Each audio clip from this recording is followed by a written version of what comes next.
Hello नमस्कार दोस्तों। तो आज अपने एक नए टॉपिक की डिस्कस करेंगे। पीछे हमने पढ़ लिया था कि पशु कितने प्रकार के होते हैं, नस्लें क्या होती है, ये सारी तो अपने सिस्टमेटिक पढ़ेंगे पशु के बारे में, उसकी सामान्य जानकारी। और उसके बाद आगे बढ़ेंगे तो उसकी नस्लें लास्ट में पढ़ा करेंगे ना। तो आज एक अपने नया टॉपिक स्टार्ट करते हैं और उसका नाम है गाय, है ना। अभी गाय क्या है, कितने प्रकार की होती है, क्या क्या इसके बेसिक फीचर हैं, सारी की सारी चीज़ें अपने पढ़ेंगे। तो सबसे पहले अपने बात करते हैं गाय की। जब अपने बात करेंगे गाय की, यानी काऊ, बहुत माना जाता है भारत के अंदर गाय को। गाय की जब सामान्य जानकारी में अपने बात करते हैं तो गाय की सामान्य जानकारी की बात करें तो गाय एक क्या है, सबसे पहली बात है यह एक रोमांथिक, या क्या कह सकते हैं इसको, रूमिनेट,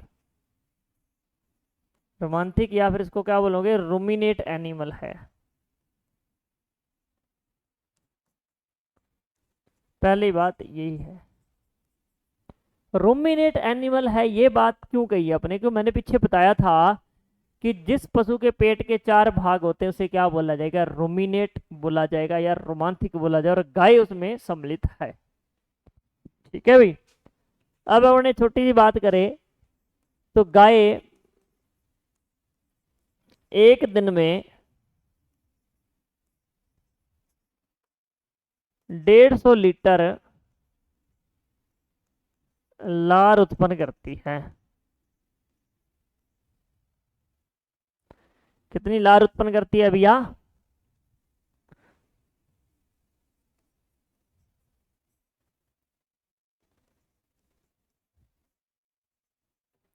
एक दिन में लगभग 150 लीटर लार उत्पन्न करती है एक गाय। उसके मुंह से कितनी लार निकलती है? 150 लीटर।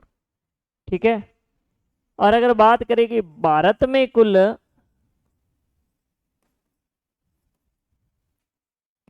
192.5 मिलियन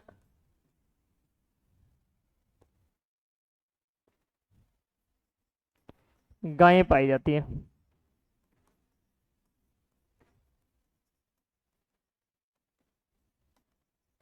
कितनी गायें पाई जाती है? 105 मिलियन गायें भारत के अंदर पाई जाती है भाई, अगर अपने बात करें तो, है ना। और भारत में गायों का दूसरा स्थान है।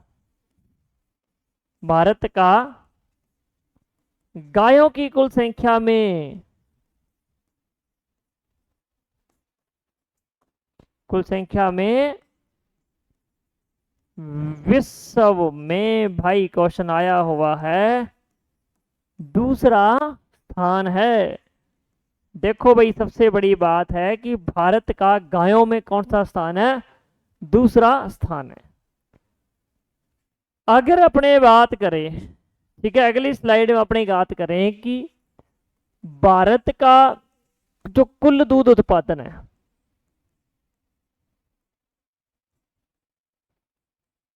उत्पादन, भारत का कुल दूध उत्पादन 210 मिलियन टन है। ये कब का डाटा है? वर्तमान में, अब का। ठीक है।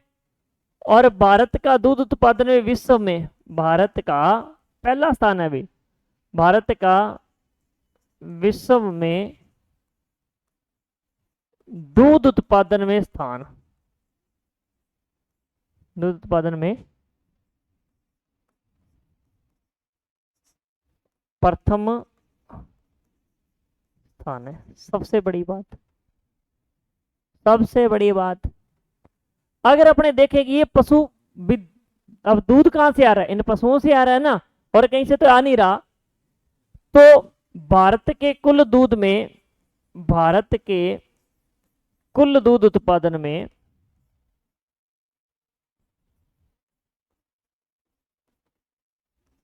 उत्पादन में योगदान, अब देखें भी कौन कौन सा एनिमल कितना कितना योगदान देता है भारत के कुल दूध उत्पादन में।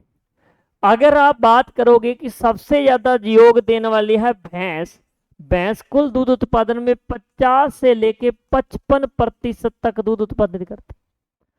और अगर अपने गाय की बात करें तो गाय जो दूध उत्पादित करती है लगभग ये 42 से 45% तक। और भेड़ व बकरी की बात करते हैं तो ये भैया लगभग 2 से 3% दूध उत्पादन करती है। ये आगे कहानी सारी की, ठीक है। ये एक छोटी छोटी बातें हैं कि अपन पशुपालन करते हैं तो उनका क्या क्या योगदान है। भारत के दूध उत्पादन में गाय का क्या योगदान है, भैंस का क्या योगदान है, भेड़ व बकरी का क्या योगदान है। ठीक है भाई, अगर भारत में तो गाय ज्यादातर दूध उत्पादन के लिए ही पाली जाती है। भारत में तो गाय ज्यादातर दूध उत्पादन के लिए ही पाली जाती है।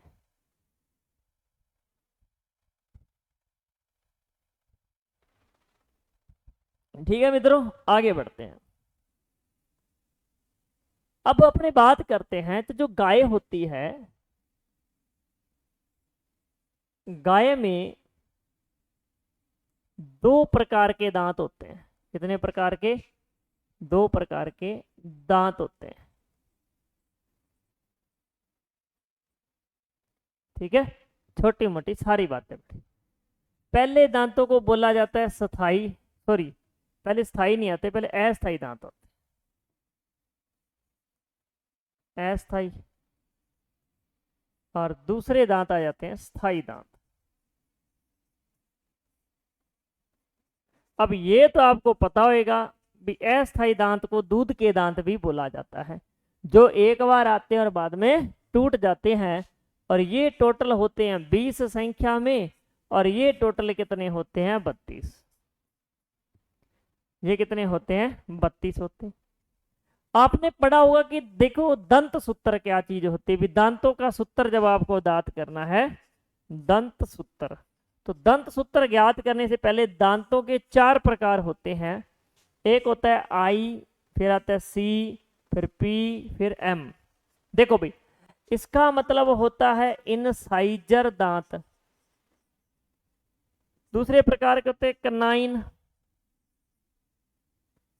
तीसरे प्रकार के होते हैं प्री मोलर।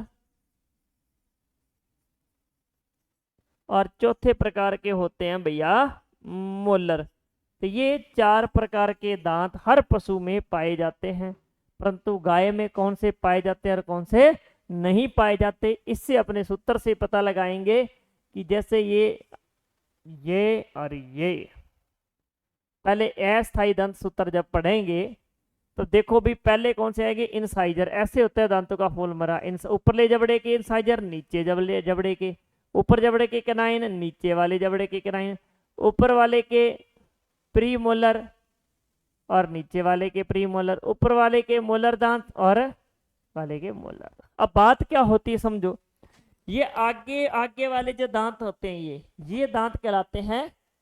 ये वाले जो दांत होते हैं, ये आगे अपने जो दांत दिखते हैं ना, सीधे सीधे दांत बड़े बड़े, ये दांत कहलाते हैं मोलर, सॉरी इनसाइजर। इसके बाद यहाँ दिखते हैं कैनाइन। वो 2 तीखे से दांत होते हैं ना, जैसे वो मांसाहारी पशुओं में दिखाई देंगे आपको, जैसे है ना जो तीखे से साइडों में दांत है उसे बोलेंगे कैनाइन। और उसके बाद जो अगले वाली यहाँ पर जाड़ें आ जाएगी, जो आगे जाड़ या दाढ़ जिसे बोलते हैं, वो कहलाएगी प्री मोलर। और पीछे पीछे वाली लास्ट वाली कहलाती है मोलर। ठीक है, अब इसके अस्थाई मतलब जब दूधिया दांत आए होते तब देखो, ये उसके ऊपर कोई दांत नहीं होता, यहाँ पे 4 जोड़ी दांत पाए जाते हैं, यहाँ पे 0 0 कोई दांत नहीं होता। मोलर इसके अंदर 3, इसमें भी 3 जोड़ी, और इधर 0 0। तो टोटल कितनी हो गई? 3 और 3 6, और 3 और 3 6, और 4 कितने हो गए? ये 10। अब अपने को पता है कि 10 में ये क्या है? जोड़ी है। जोड़ी में एक में कितने होते? 2। तो टोटल कितने दांत हो गए? 20। अगर आप अस्थाई की बात करोगे तो इसमें ये देखो, ये सेम रहता है, ये दांत होते ही नहीं है, और ये 3 जोड़ी होते हैं, और लास्ट में ये भी आ जाते हैं जो अपने स्थाई दांत होते हैं। अब जोड़ के देखो, यानी 4 और 3 7, और 3 10 13 और 16। 16 को 2 से करोगे तो टोटल कितने दांत आ गए? 32। तो ये हो गया स्थाई दांत का फॉर्मूला, और ये होगा अस्थाई दांत का फॉर्मूला। गाय भैंस भेड़ बकरी सबका एक ही है। गाय भैंस भेड़ बकरी सबका ये एक ही फॉर्मूला है। ये छोटी सी बात आपको मैंने बता दी। अब अपने पढ़ते हैं गाय के प्रकार। आप सोचे हेलो गाय के भी प्रकार होते हैं? हाँ भी, ऑफ कोर्स गाय के प्रकार होते हैं। गाय के प्रकार। अब जब आप गाय के प्रकार की बात करते हो तो गाय भाई दो प्रकार की होती।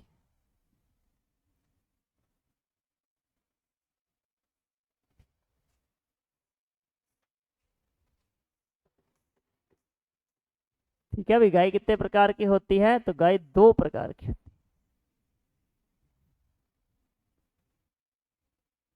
एक गाय होती है देसी और दूसरी गाय होती है विदेशी। अगर आपको पहचाननी हो तो आप कैसे, एक होती है विदेशी गाय, ठीक है भाई, और एक होती है देसी गाय।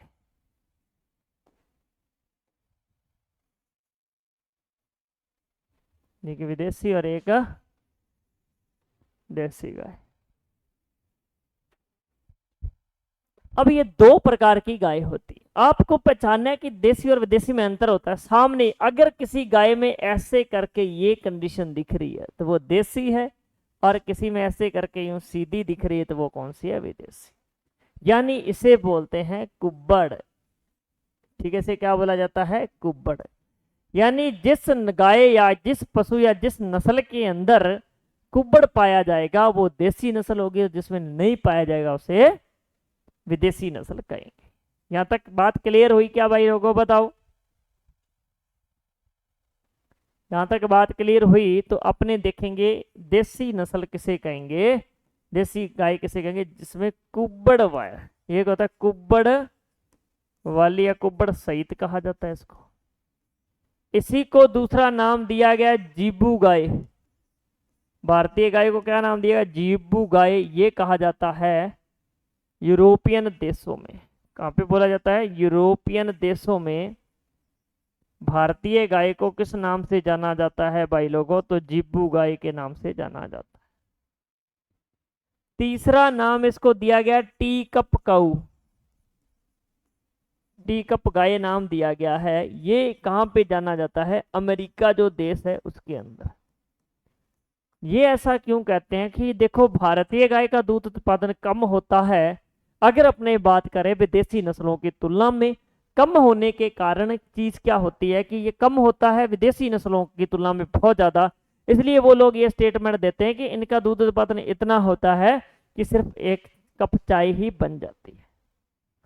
ठीक है, सिर्फ एक कप चाय ही बन सकती है। तो इसलिए इसको नाम दिया गया है अमेरिका के अंदर टी कप काऊ, किसको? भारतीय गाय को। और कुल मिला के क्वेश्चन ये बनता है कि आपसे या देसी पूछे या आपसे भारतीय पूछ ले, चाहे आपसे कुबड़ वाली पूछ ले, चाहे जीबू गाय पूछ ले, चाहे टी कप का कुछ भी पूछ ले, परंतु आपने इसका वैज्ञानिक नाम क्या बताना है? वैज्ञानिक नाम की जब बात आ जाएगी तो आपको बताना है बॉस इंडिकस। किस नाम से जानी जाएगी? ये बॉस इंडिकस के नाम से जानी जाती है। तो कोई सा भी है आपको बॉस इंडिकस नाम ही बताना है। तीनों में से कोई नाम पूछ ले कंफ्यूजन करने के लिए, ठीक है? तो आपको यही नाम बताना है, बॉस इंडिकस इसका नाम है। विदेशी नस्ल में कुब्बड़ नहीं पाया जाता इसके, उसको बोलते हैं कुब्बड़ रहित। और यहां से तो दो ही क्वेश्चन बनते, या तो पूछ सकता है विदेशी गाय का वैज्ञानिक नाम बताओ, या पूछ सकता है कुब्बड़ रहित गाय का वैज्ञानिक नाम बताओ। तो आपको इसका वैज्ञानिक जो नाम है वो कैसे बताना है? इसका वैज्ञानिक नाम होता है बॉस, दोनों के पहले बॉस आएगा अभी, टॉर्सस। क्या नाम आएगा? Boss torques. तो ये दो प्रकार की गाय होती है, एक देसी और एक विदेशी। अगर समझ आया तो बताइए, नहीं समझाया तो जरूर बताना कमेंट करके, ताकि दोबारा से आपको ये चीजें बता पाए। ठीक है भाई, आगे देखो कुछ और बातें भी। जब अपने गाय की बात कर रहे हैं, किसकी बात कर रहे हैं भैया अपन लोग? गाय की बात कर रहे हैं, या अपने जिसे काऊ बोला जाता है उसकी बात करें। बहुत धार्मिक मान्यता है गाय की, बहुत पूजा करते हैं, करनी भी चाहिए किसी एनिमल्स को सुरक्षित करने के लिए, ये सबसे बहुत अच्छी चीज है। हाँ भाई, बात ये कि ये जो गाय है अब इसके अंदर जब आप पढ़ोगे तो सबसे पहली बात कि गाय के अंदर गुणसूत्रों की संख्या कितनी होती है। गुणसूत्र पूछ लिए जाते हैं, बहुत बार क्वेश्चन पूछा जाता है। तो 2n बराबर गाय के अंदर गुणसूत्रों की संख्या होती है 60। और इसका कुल पूछ लिया जाए कि गाय कौन से कुल से बिलोंग करती है, तो इसका कुल होता है बोविडी। कौन से कुल की नस्ल होती है भैया, ये बोविडी कुल की नस्ल होती है।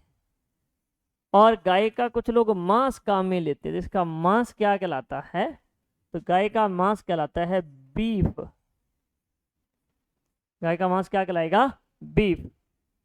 और इसका जो छोटा बच्चा होता है, इसका छोटा बच्चा जो होता है वो क्या कहलाता है, काफ कहलाता है। कई लोग कई देशों में छोटी उम्र में बच्चों को मारकर मांस खिलाया जाता है, तो बोल सकते हैं कि जो काफ होता है, काफ का मांस क्या कहलाता है। गाय का मांस तो चलो व्हील क्या कहलाता है, बीफ कहलाता है। तो काफ का मांस क्या कहलाता है, व्हील। कई जगह छोटे बच्चों का मांस भी खाने के काम में लिया जाता है, तो उसको क्या बोलेंगे, बीफ बोलेंगे, है ना। गाय के मांस को क्या बोला जाता है, बीफ बोला जाता है। ठीक है भाई। और छोटी छोटी बातें अपन डिस्कस करेंगे कि जो गाय होती है उसके शरीर का तापमान कितना होता है। ठीक है, शरीर के तापमान की बात करेंगे। क्वेश्चन छोटे मोटे ये पूछे जाते हैं कि गाय के शरीर का तापमान कितना होता है, तो ये होता है 101.5 डिग्री फ़ारेनहाइट। ठीक है। अब आपसे पूछ लिया जाता है श्वसन दर, यानी गाय एक समय के अंदर कितने सांस लेती है, तो लगभग 12 से 15 प्रति मिनट। ये बात याद रखनी है कि गाय लगभग 1 मिनट के अंदर 12 से 15 बार सांस लेती है। ठीक है। अब आपसे पूछा जाए नाड़ी गति, क्या पूछा जाए, नाड़ी गति। तो नाड़ी गति इसके अंदर लगभग 50 से 55 प्रति मिनट होती है। ठीक है, 50 से 55 प्रति मिनट होती है। तापमान आप कैसे ज्ञात करोगे, नाड़ी गति आप कैसे ज्ञात करोगे, इन चीजों के बारे में भी आगे डिस्कस करेंगे। ठीक है। जब बात आती है इसके गर्भकाल की, अब गर्भकाल क्या चीज है, पहले तो बता दें कि गर्भकाल इसका होता कितने दिन का है, 282 दिन का होता है। 280 से लेके 282 दिन का। और फिर बात आ जाती है कि दूध काल क्या होता है, और इसका दूध काल होता है लगभग 305 से लेके 310 दिन का। ठीक है।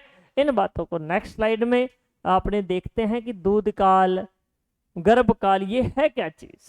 ठीक है।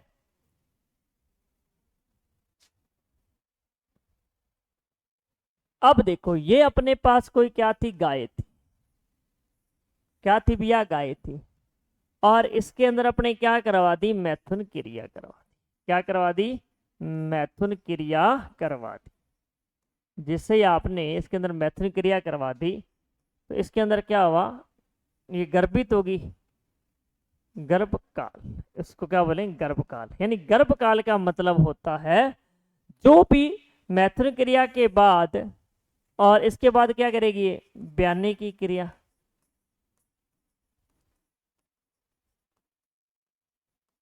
यानी इसका कहने का मतलब है जब गाय के अंदर निषेचन हो जाएगा, निषेचन होने के बाद और बच्चा का जन्म लेने से पहले जितना भी टाइम किसी एक बच्चे को माता के या गाय के पेट में बनने में समय लगता है, उस समय को कहा जाता है गर्भकाल। और ये गर्भकाल गाय के अंदर 280 से लेके 282 दिन का, लगभग 9 महीने का होता है। आई बात समझ में। अब उसके बाद गाय क्या आ जाती है, ब्याह जाती है। और ब्याने के बाद ये क्या देना शुरू करती है, दूध देना शुरू करती है। ठीक है। और जितने समय तक ये दूध देती है, उस दूध देने को काल को कहा जाता है दूध काल। क्या कहा जाता है, दूध काल। जो कितने टाइम तक देती है, 305 से लेके 310 दिन तक लगातार ये गाय क्या देती रहती है, दूध देती रहती है। ठीक है भाई। अब अपने को पता है कि दूध दे रही है, ब्याने के बाद ये दोबारा से इसके अंदर मैथुन क्रिया की जाती है ब्याने के 60 से 90 दिन बाद। फिर दोबारा से इसके अंदर क्या करवाते हैं, मैथुन क्रिया करवाते हैं। क्या करवाएंगे भी, दोबारा से मैथुन क्रिया करवाएंगे। कितने दिन बाद, ब्याने के 60 से 90 दिन बाद। अब जैसे ही 60 से 90 दिन बाद दोबारा से अपन मैथुन क्रिया इसके अंदर करवा रहे हैं, तो फिर होता क्या है कि 90 से जितने दिन बाद मैथुन क्रिया करवाते हैं, तो फिर आपको क्या करना पड़ता है कि वैसे मैथुन क्रिया होगी तो ये गर्भित हो जाती है, और दोबारा जब आप ब्याने से कुछ दिन पहले दूध निकालना बंद कर देते हैं, जिसे बोला जाता है शुष्क काल। जिसको क्या बोला जाता है भाई, शुष्क काल। और ये शुष्क काल कितने दिन का होता है, 60 दिन। यानी ब्याने से जितने दिन पहले दूध निकालना बंद कर देते हैं और दूध निकाल, उसे बोला जाता है शुष्क काल, है ना। गायों में क्या करते हैं, गाय का दूध निकालना बंद कर देते हैं ना, और जैसे दूध निकालना बंद कर देते हैं ब्याने से कुछ दिन पहले, उसे बोलते हैं शुष्क काल। और गाय के अंदर शुष्क काल लगभग कितने दिन का होना चाहिए, 60 दिन का होना चाहिए। मेरे हिसाब से कुछ चीजें आपको क्लियर धीरे धीरे हो रही है।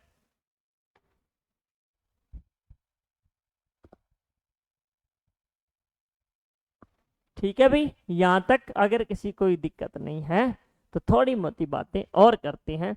मैंने वहां पे आपको 3 चीजें बताई थी। एक बताया था कि शरीर का तापमान। अब ये जो तापमान है ये अपन थर्मोमीटर द्वारा मापते हैं। इसके बाद थर्मोमीटर द्वारा मापा जाता, मीटर यानी थर्मोमीटर के द्वारा इसको मापते हैं। अब ये थर्मोमीटर को कहाँ लगाते हैं, ये बड़ी बात है। ये कई बार पूछा जाता है पशु के गुद्दा में। अब आपसे एक क्वेश्चन ये पूछा जा सकता है, जैसे पिछली बार जेट के अंदर पूछा है, अभी 2023 वाले 22 वाले पेपर में पूछा है, 23 वाले में पूछा भी गाय के गुद्दा का टेम्परेचर कितना होता है, तो वो 101.5, यानी जो उसका तापमान होता है ना वो गुद्दा से ही मापते हैं। तो शरीर का तापमान और गुद्दा का तापमान एक ही होगा, क्योंकि वो जो शरीर का अपन तापमान मानते हैं उसकी गुद्दा में रख के ही मापा जाता है। ठीक है भाई। अब बात आ जाती है कि श्वसन गति, वो कितने सांस लेती है उसको कैसे मापोगे। श्वसन गति, जो ये श्वसन गति है, ये श्वसन गति मापी जाती है थूथन के आगे हाथ लगा पर।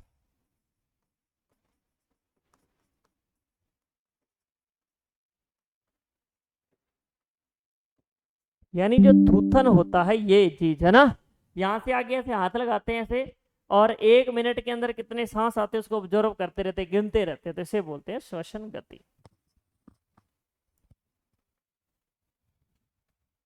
अब आती है को, अब बात करेंगे कि नाड़ी गति आप कैसे मापोगे भाई, नाड़ी गति कैसे मापी जाती है, ये इंपॉर्टेंट क्वेश्चन है। नाड़ी गति, तो जब आपको नाड़ी गति मापनी है तो नाड़ी गति आप कैसे मापोगे, इस बात पे भी डिस्कस करते हैं। तो नाड़ी गति मापी जाती है भाई, जो नाड़ी गति मापी जाती है वो मापी जाती है कोक्सियल धमनी से।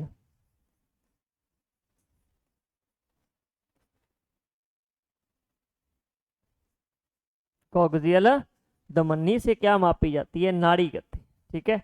और ये कोक्सियल जो धमनी है ये पाई कहाँ पे जाती है, गाय की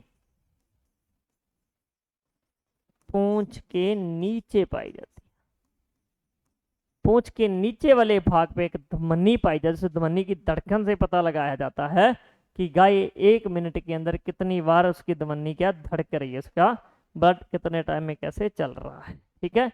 ये छोटी मोटी सामान्य बातें थी गाय के बारे में, और आगे अपने नेक्स्ट वीडियो में फिर से मिलते हैं। ज़्यादा समय न लेके मैं आपको बहुत सारी चीज़ें थोड़े समय के अंदर क्लियर करवा दूंगा। धन्यवाद।